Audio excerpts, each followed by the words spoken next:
président du mouvement Desjardins. Vous allez nous expliquer comment vous avez réagi à ce choc inédit qu'a constitué l'épidémie.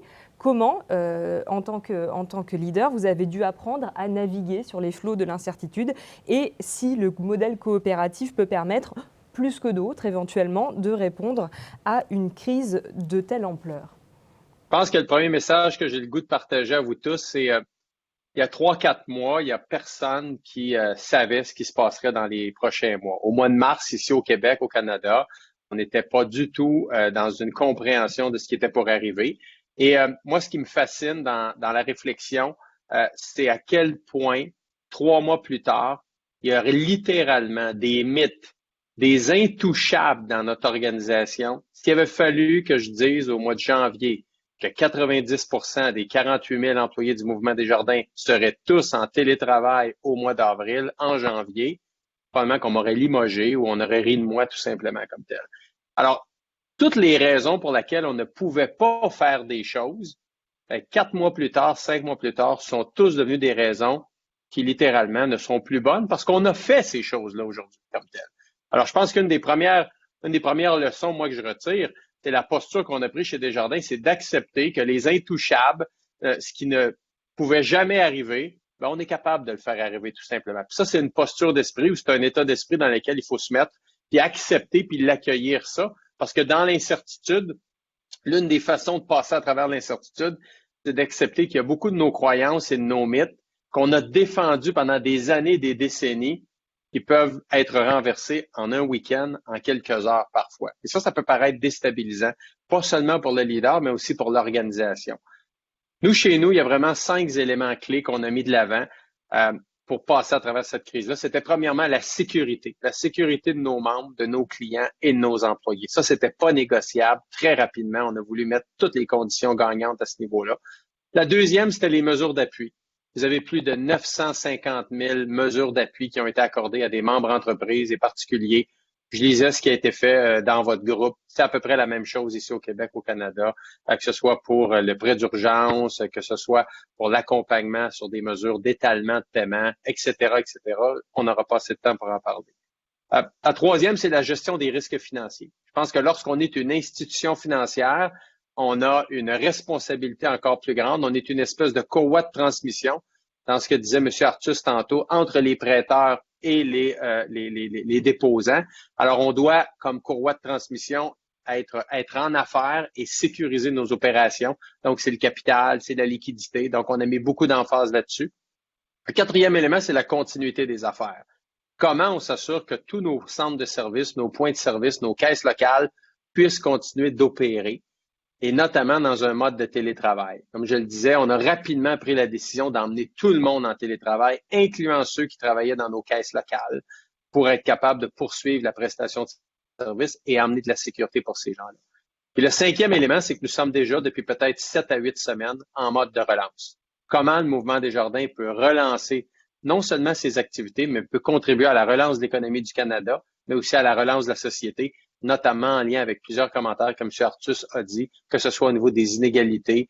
Je rajouterais tout ce qui touche la finance responsable, le développement durable. Donc, il y a plusieurs éléments sur lesquels on se questionne actuellement pour être capable de pouvoir passer, d'avoir un impact encore plus grand. Je vous dirais que sur le terrain, moi, ce qui m'a grandement aidé, c'est que lorsque je suis arrivé à la présidence du mouvement Desjardins en 2016, j'ai clairement indiqué que je voulais réaligner l'organisation sur sa raison d'être, donc d'incarner une culture où à la fin de la journée, oui, nous sommes une institution financière, un groupe financier, mais on veut aussi travailler toujours dans l'intérêt de nos membres et de nos clients. Et je suis arrivé avec 4 mots-clés. Comment on peut amener notre organisation à être plus simple, plus humaine, plus moderne et plus performante. Et ces 4 mots-clés-là ont guidé l'action du mouvement Desjardins à travers la crise. On devait prendre des décisions simples. Rien de trop compliqué. On devait bien exécuter les choses. Nos membres avaient besoin d'une organisation qui est profondément humaine. Et quand je dis humaine, c'est par rapport à l'anxiété que ces personnes-là vivaient, mais aussi nos 48 000 employés, ce sont des pères de famille, ce sont des personnes qui ont des personnes âgées à s'occuper, ils ont des enfants, ils ont des gens autour d'eux. Donc, nos employés étaient eux aussi anxieux personnellement, pas seulement pour le travail, pour leur vie personnelle. Alors, comment on est une organisation profondément humaine dans cette anxiété-là? Moderne, c'est, moi je suis convaincu que la crise que l'on vit est un accélérateur de la transformation numérique des institutions financières. On a vu nos taux d'automatisation augmenter significativement. Des gens qui, pendant des années, ne voulaient pas du tout appeler au téléphone pour faire des transactions financières ou ne voulaient pas avoir un dépôt direct de leur salaire ou de leurs revenus gouvernementaux, ben, en un week-end, en une semaine, on a vu des hausses de 20 à 25 %. Donc, je suis convaincu qu'il y a un sentiment, clairement un accélérateur de transformation numérique dans le volet des institutions financières. Et finalement, ben, le côté performant, je pense qu'il fallait être performant, on devait être performant dans nos prises de décision, puis dans notre capacité à gérer la crise. Et dans mon cas, moi, ce qui a grandement aidé, je crois, humblement le Mouvement Desjardins à naviguer à travers cette situation-là, c'est tout le sens qu'on a donné à notre mission. Et lorsque 48 000 employés comprennent le sens de ta mission, qui est, dans notre cas, qui est vraiment d'enrichir la vie des personnes et des communautés, pas seulement d'être à la recherche d'un rendement, à la recherche d'un profit ou à la recherche d'un ratio quelconque, mais vraiment d'avoir de l'impact dans la société, ce qu'est le modèle coopératif en passant. Ça donne, la crise vient donner un sens profond à tous nos employés de l'impact qu'ils sont en mesure d'avoir pour autrui. Et ça a été un catalyseur très mobilisant pour l'ensemble des employés du Mouvement Desjardins. D'un point de vue plus personnel, je vous dirais que comment on navigue à travers une crise comme celle-là. La première, c'est d'accepter que lorsqu'on est le capitaine, ben, il vient des tempêtes. Et on ne choisit pas ces tempêtes-là. On a beau être déçu, critique, c'est-à-dire que c'est pas notre plan, comme disait M. Sibony, c'est pas notre plan de match pour 2020.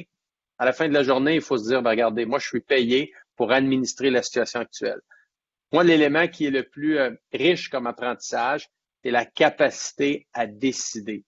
Mais pas mieux décider. Décider beaucoup plus rapidement, décider avec beaucoup moins d'informations et surtout accepter qu'on va prendre beaucoup plus de décisions qu'en temps normal et que le risque d'erreur est plus grand qu'en temps normal.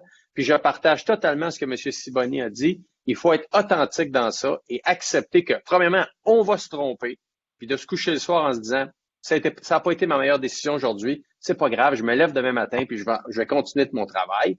Et deuxièmement, de le dire aux gens. Moi, j'ai pris la décision à chaque semaine de parler à tous nos administrateurs de caisse, 3000 administrateurs de caisse ici au Québec, en Ontario, à nos 48 000 employés, une version en français, une version en anglais, à chaque semaine, pour répondre à leurs questions, pour leur donner de l'alignement organisationnel, mais aussi pour qu'ils sentent qu'il y avait un capitaine humain en ligne et qu'eux étaient en mesure de me partager leurs questions et leurs préoccupations et que j'étais capable non pas seulement de les rassurer, mais de les accueillir. Et moi, je vous dis, on voit souvent là, dans une crise, on a l'image d'un film où il y a une équipe en war room dans une salle fermée qui travaille. Moi, je vous dis que ce que je retiens, c'est il faut pas qu'on gère une crise comme ça. Au contraire, il faut être sur le terrain, il faut écouter les gens parce que la stratégie, c'est continuellement, jour après jour, adapter, réadapter, réaligner, écouter, recevoir des intrants, réaligner continuellement. Alors, il n'y a pas de plan sur les 3-4 prochaines semaines ou les 3-4 prochains mois. On écoute, on s'ajuste, on écoute, on s'ajuste. Et je donne un exemple concret. Ici au Québec, à un moment donné, on a vu un niveau d'anxiété élevé augmenter significativement auprès de nos employés pour l'accès à des garderies et l'accès à l'école. Et là, il n'y avait pas du chaos, mais les gens se demandaient comment ça va se fonctionner d'une région à l'autre. On a rapidement constaté que nos employés, ça venait augmenter leur niveau de stress. On a tout de suite mis des mesures en place qu'on ne savait pas qu'on aurait à mettre en place 2 semaines avant, au début de la pandémie. On a resté près de nos gens, on est arrivé avec quelques solutions et tout de suite, ça a baissé la pression auprès des gens. Est-ce qu'on va garder ces solutions-là pour toujours? Probablement pas, mais il fallait réagir à ce moment-là. Donc, le lien direct avec les employés, les équipes, les membres, ne pas s'enfermer dans un war room puis juste faire ça à 4-5 personnes. Moi, honnêtement, c'est une grande leçon. C'est comme ça qu'on l'a géré chez Desjardins. Et ça a donné beaucoup de sens à nos employés de voir que cette ouverture-là que nous avions, d'aller chercher leur rétroaction, d'aller en faire des ambassadeurs dans les communautés pour aller au-devant des gens, incluant nos administrateurs, Ça a donné beaucoup de sens à l'impact que devait avoir Desjardins dans la société et ça a donné beaucoup de fierté aux gens et ça a contribué à réduire le niveau de stress et d'anxiété. Et ça, je pense que c'est un élément qui est extrêmement important. Vous parliez, Madame Moreau, de la dimension coopérative. C'est intéressant parce que depuis les dernières semaines, depuis le début de la pandémie, j'ai des discussions régulières avec des représentants des autorités gouvernementales. Et je vous dirais que dans les dernières semaines, plusieurs d'entre eux me disent, à mots couverts, savez-vous quoi, on réalise que le modèle coopératif, là, il est agile, il est rapide. Votre proximité que vous avez avec les milieux, cette notion-là de dimension humaine si importante, vous aide à être encore plus proactif puis à vraiment travailler toujours dans l'intérêt des personnes et pas avoir des intérêts divergents dans votre processus de décision. Quand vos valeurs, quand le sens, quand votre finalité est extrêmement claire, ça devient beaucoup plus facile pour un gestionnaire, un leader, de prendre des décisions puis de bien dormir avec ces décisions. Alors que lorsque vous avez trop d'intérêts divergents ou que le sens, la finalité de ce que vous cherchez à accomplir, chez nous, c'est simple, c'est nos membres et nos clients. Quitte à laisser un peu d'excédent et de profit sur la table. Pour nous, c'était fondamental d'avoir une vision long terme plutôt que strictement court terme. Et ça nous a guidés beaucoup, beaucoup dans nos actions. Et c'est ce qu'est le modèle coopératif. 120 ans d'histoire cette année pour nous chez Desjardins, des centaines d'années pour plusieurs coopératives en France, en Europe. On a montré la capacité résiliente que nous avons de passer à travers des crises et surtout de le faire dans une perspective long terme et dans une perspective non pas de gain à court terme.